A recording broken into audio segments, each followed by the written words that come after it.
From 2018 to today in 2021, house prices in San Diego have increased, say, 30 to 40%. And a huge driver of that is interest rates. So you see this big jump in pricing, but really, when people are buying a house and living in a house, what you should be focused on is payment and down payment. And because interest rates have moved so much lower since 2018, you're seeing that those payments may still be a little bit higher than 2018, but not drastically. And one of the ways I want to show you this is by looking at a client of mine who purchased a house in 2018. I'm not going to tell you their name or anything about them, but I actually pulled a real scenario.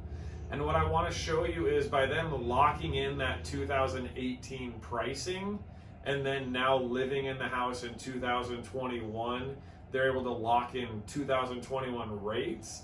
That's really the huge benefit and has really helped them lower the costs and make it make a lot of sense from that 2018 purchase. So when they purchased the home back in 2018, they bought it for $450,000. Where you can see the price increase is today we think it appraises for around $600,000. So that's your big jump in pricing. But when they bought it back here for $450,000, their original loan amount was $434,574, and their interest rate was 5.25%. So 2018 was definitely a little jump up in interest rates. You actually saw that kind of the housing market prices were a little softer. I wouldn't say they ever went down, but we didn't see kind of increases that year because of those rates. And what it did is their monthly payment was $3,053.92. That includes taxes and insurance, everything in there. And this payment is where they were at. But by refinancing to today's rates, really what they were able to do is they're able to drop that monthly payment by basically $600 a month. So we put together just 3 different scenarios for them where they can pick a lower rate with a little higher closing costs, or they can pick a little higher rate with less closing costs. So basically you're going to roll less closing costs into the loan, but that monthly payment's not going to go down as much as the one with more closing costs. So one of the options here, they go to 2.875. Their break even is 11 months. So in doing this loan, as long as they keep it 11 months, anything after that means doing the loan was a good decision. If they were to sell this house or refinance again within 11 months, they shouldn't have done it because their expenses were more than their savings. But the payment drops to $24,1992, a new 30-year fix. They're going to get a little bit of cash back, and again, saving $634 a month and saving almost $150,000 over the life of the loan versus where they were at currently.